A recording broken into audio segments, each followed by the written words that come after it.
ముందుగా సంక్షిప్త సమాచారం. తక్కువ ఖర్చుతో అధిక దిగుబడి సాధించే దిశగా రైతులు అడుగులు వేయాలని మంత్రి పత్తిపాటి పుల్లారావు అన్నారు. గుంటూరు జిల్లా కొలకలూరులో ఎన్ఆర్ఐ అగ్రిటెక్ నిర్వహించిన క్షేత్ర ప్రదర్శనలో పాల్గొన్న మంత్రి అక్కడి ప్రదర్శనా క్షేత్రాల్లోని రకాలపై సంతృప్తిని వ్యక్తం చేశారు. తమ ప్రభుత్వం సాంకేతిక పరిజ్ఞానానికి అధిక ప్రాధాన్యత ఇస్తుందని చెప్పారు. రైతులు కోరుకున్న బ్రాండెడ్ కంపెనీల యంత్ర పరికరాలను 50% రాయితీకి అందిస్తున్నట్టు తెలిపారు. తెనాలి ఎమ్మెల్యే ఆలపాటి రాజేంద్ర ప్రసాద్ ఆధ్వర్యంలో జరిగిన ఈ కార్యక్రమంలో శాసనమండలి చీఫ్ విప్ నన్నపనేని రాజకుమారి, వేమూరు ఎమ్మెల్యే నక్కా ఆనందబాబులతో పాటు లాంఫామ్ శాస్త్రవేత్తలు, పలువురు రైతులు పాల్గొన్నారు. భూ సమీకరణ గ్రామాల రైతులతో ముఖ్యమంత్రి సమావేశం సానుకూలంగా ముగిసింది.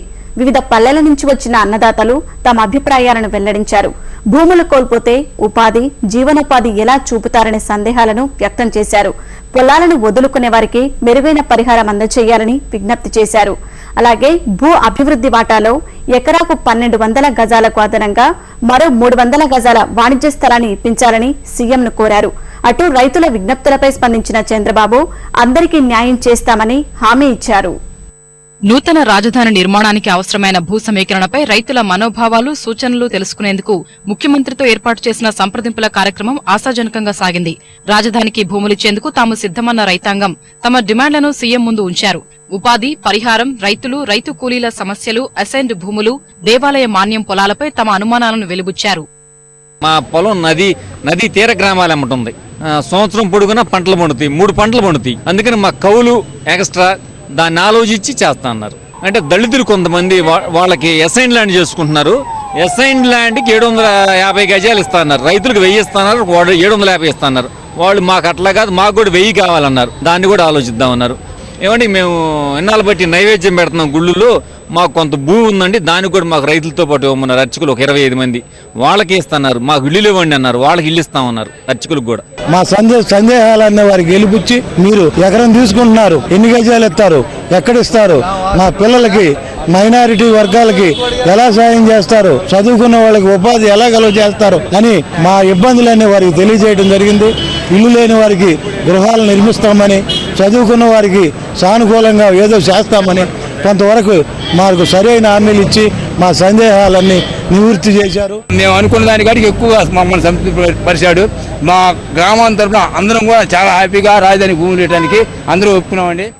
రాజధానికి భూములు అప్పగించే రైతులకు ఇచ్చే పరిహారం విషయంలో రైతులు స్పష్టత కోరారు. ఎకరానికి 1000కి బదులు 1200 గజాలు, వాణిజ్య స్థలంలో మరో 300 గజాలు ఇవ్వాలని విజ్ఞప్తి చేశారు. మా దొండపాటి గ్రామ ప్రజలు మొత్తం ఇటానికి సిద్ధంగా ఉన్నారు. కాకపోతే మెరుగైన ప్యాకేజీ ఇవ్వమంటున్నారు. అదే 1000 గజాలు వాళ్ళు ఇస్తా ఉన్నారు, మేము 1200 అడుగుతున్నాము. కమర్షియల్ ఏరియాకి 300 గజాలు, పూర్తిగా రుణమాఫీ. మా పిల్లలకి అందరికీ ఉద్యోగాలు మా భూములు తీసుకున్నందుకు, ఇల్లు లేని వారికి ఇల్లు కట్టేయటము, మా సెలవుల్లో పనులు చేసే వాళ్ళకి ఉపాధి చూపించాలి. భూములు కోల్పోయినందుకు ఇచ్చే పరిహారంపై స్పష్టమైన హామీ ఇవ్వకపోయినా ఉద్యోగం, జీవనోపాధి విషయంలో అందరికీ న్యాయం చేస్తామని హామీ ఇచ్చారని రైతులు తెలిపారు. మేము రాజధాని నిర్మాణం కోసం మహా ఆనందంతో వచ్చాము. భూములు ఇస్తున్నామని మేము మాకు ఇస్తామన్న భూములు మీరు అమ్ముకోవద్దు, మీరు ఉంచుకోండి. సిటీలో భూములు వస్తాయి, మీకు బ్రహ్మాండమైన ఇది ఉంటుంది అన్నారు. అని కల్పించమని మేము అడిగాం. ఇంటికి ఒక జాబ్ చొప్పున ఇస్తామని మాకు హామీ ఇచ్చారండి. రైతు కోరిన విధంగా నేను మీకు న్యాయం చేస్తానన్నారు. అన్ని ఇంత అంతా గజాలనేవి స్పష్టంగా చెప్పలేదు. మీకు లాభం చేకూరే విధంగా భూములను బట్టి, పంటల నాణ్యతను బట్టి మెరుగైన ప్యాకేజీ అందిస్తామన్నారు. భూ సమీకరణ కింద పొలాల్ని అప్పగించే రైతులకు ఇచ్చే స్థలంపై అందరి అభిప్రాయాలు సేకరించాక ముఖ్యమంత్రి ప్రకటిస్తారని మంత్రివర్గ ఉపసంఘం సభ్యులు తెలిపారు. త్వరలోనే మరోమారు ఆయా గ్రామాల్లో పర్యటిస్తామని వెల్లడించారు. వాళ్ళు ఏ ఏరియాలో ఏ జోన్ లో అయితే భూమిని ఇచ్చారో ఆ సెక్టర్ లోనే వాళ్ళకి భూమి కేటాయిస్తామని స్పష్టమైనటువంటి హామీ ఇచ్చినందుకు రైతులందరూ సంతోషంగా ఉన్నారు, హ్యాపీగా ఉన్నారు.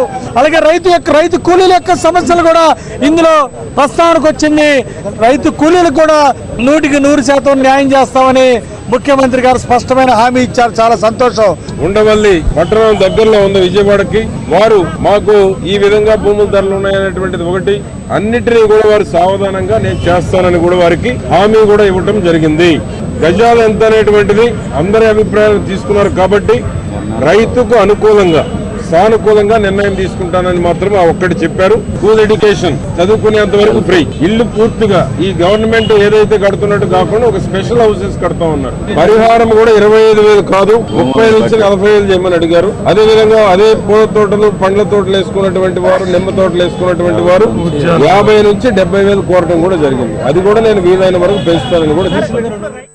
రైతుల సందేహాలను ముఖ్యమంత్రి నివృత్తి చేశాక వారిలో సానుకూలత వ్యక్తమవుతోంది. అటు భూ సమీకరణ చేపట్టే గ్రామాలలో చంద్రబాబు త్వరలోనే పర్యటిస్తారని మంత్రులు వివరించారు.